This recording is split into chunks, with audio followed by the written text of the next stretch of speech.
सुजाण वाचकांनो, गंगा लहरीतल्या पहिल्या श्लोकापासून ते 35व्या श्लोकापर्यंत आपण गंगोदकाची प्रार्थना केली.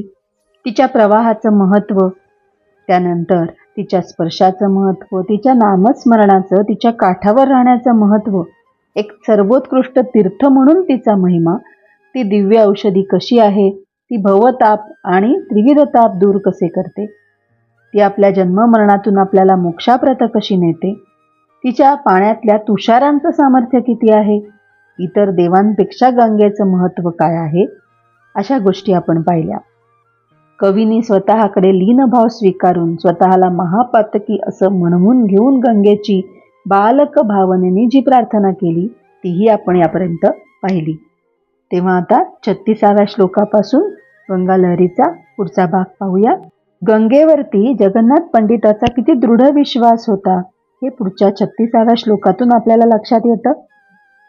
कियन्तस्सन्त्येके नियतमिह लोकार्थ घटकाः परे पूतात्मानः कतिच परलोक प्रणयिनः सुखं शेते मातस्तव खलु कृपात पुनरयं जगन्नाथ शश्वत्वयि निहित लोक द्वयभरः. अर्थात या जगात कित्येक लोक परोपकार करणारे आहेत आणि कितीतरी लोक तप इत्यादी आचरण करून देह पवित्र झाल्यानंतर परलोकी जाणारे आहेत.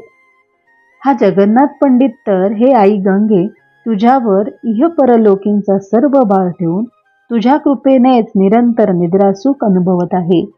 पुन्हा एकदा कवीने गंगेच्या कृपेमुळे एकदा पवित्र झाल्यानंतर इतर तपादिक आचरणाची आवश्यकता नाही हे स्वतःच्या अनुभवावरून इथे वर्णन करून सांगितलेलं आहे. हर गंगे भागीरथी. पापी जनांना तारण्यासाठी गंगा कशी तत्पर असते हे 37व्या श्लोकातून सांगताना कवी म्हणतो. भवत्या हि व्रात्या अधमपतितया खंड परिषद परित्राण स्नेह श्लथयितुम शक्य खलु यथा ममाप्येवं प्रेमा दुरितनिवहेष्वं जगति स्वभावोऽयं सर्वैरपि खलु यतो दुष्परिहरः. अर्थात संस्काररहित आणि नीच पुरुष जिच्यामध्ये पडून मरण पावले आहेत अशा तुला त्या पडलेल्या प्रेतावयवांच्या उद्धाराविषयी स्नेह कमी करण्यास जसं अशक्य आहे तसं पापाचरणाविषयी माझंही प्रेम कमी होणं अशक्य आहे. कारण या जगात सर्वांनी स्वतःचा देह स्वभाव टाकणं अशक्य आहे. कवी इथे सांगतोय की तो स्वभावतःच पापी आहे आणि स्वभाव सोडणं त्याला शक्य नाही. तसं गंगा नदी ही पतित पावना असल्यामुळे तिलाही स्वतःची वृत्ती सोडणं शक्य नाही. त्यामुळे तिच्या पाण्यामध्ये पापी जनांचे जरी शरीर विसर्जित केलेलं असलं तरी सुद्धा त्यांचा सुद्धा उद्धार करायला ते तत्पर आहे. हर गंगे भागीरथी. 38व्या श्लोकामध्ये गंगा लहरींचं तांडव भक्तांचा ताप दूर करू दे अशी प्रार्थना कवीने केलेली आहे. प्रदोषांतर नृत्य पुरमथन लीदो धृत जटा तटा भोग प्रेंखल लहरी भुज संतान विदुती बिल क्रीड क्रीड जलड मरुलंकार सुभगः तरोधत ताम तापम त्रिदश तटिनी तांडव विधी. याचा भावार्थ असा की प्रदोषकाळी नृत्य करणाऱ्या शंकराने लीलेने मस्तकावर नाचवलेल्या ज्या जटा त्यांचं जे आजूबाजूला पतन पावणं त्यामुळे हलणाऱ्या ज्या लहरी तेच जणू काय गंगेचे हस्त. त्यामुळे त्यांच्या परस्पर मिळणाऱ्या लहरींच्या मध्यभागी क्रीडा करणारं जे जळ तोच डमरू आणि त्यांनी सुंदर असा गंगेचा तांडव. भावार्थ असा की शंकर तांडव नृत्य करतात तेव्हा त्यांच्या त्या नृत्याचा पदरव जो आहे तो गंगेप्रत पोचून गंगा सुद्धा तांडव नृत्य सुरू करते. हर गंगे भागीरथी. गंगेकडे निष्कपट अशी करुणा कशी आहे याबद्दल सांगताना 39व्या श्लोकात कवी म्हणतात. सदैव त्वय्येवार्पित कुशल चिंता भरमिमं यदि त्वं मामम्ब त्यजसि समयेऽस्मिन् सुविषमे तदा विश्वासोऽयं त्रिभुवनतलादस्तमयते निराधाराचेयं भवति खलु निर्व्याज करुणा. म्हणजे सदोदित तुझ्यावरच आपल्या कल्याणाच्या चिंतेचा भार अर्पण करणाऱ्या मला या संकटसमयी हे गंगे तू जर टाकलंस तर गंगा तारणारी आहे असा जो सर्व लोकांचा दृढ विश्वास आहे तो त्रिभुवनातून नाहीसा होईल आणि ही तुझी निष्कपट अशी जी दया ही निराधार होईल.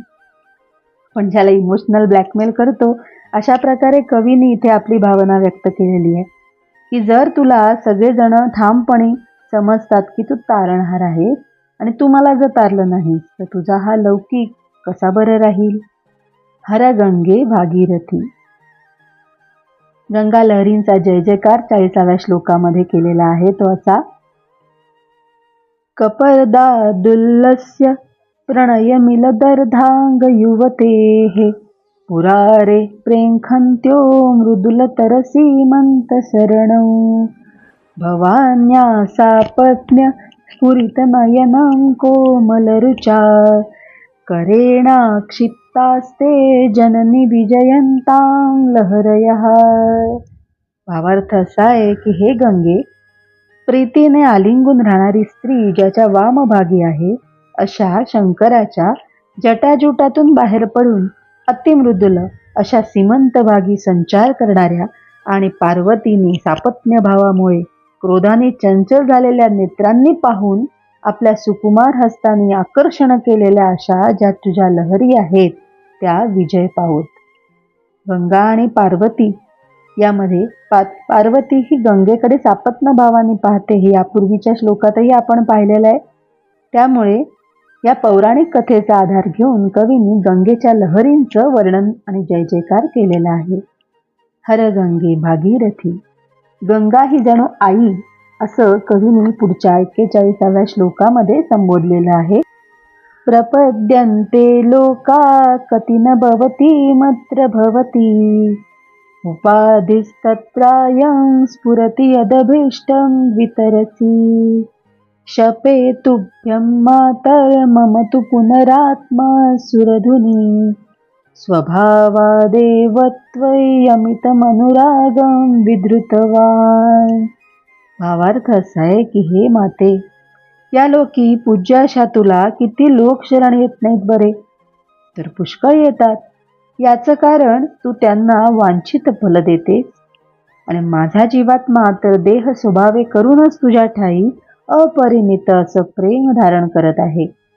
हे मी तुझ्याजवळ शपथपूर्वक सांगतो, तर हे आई माझं मनोरथ लवकर पूर्ण कर. हर गंगे भागीरथी.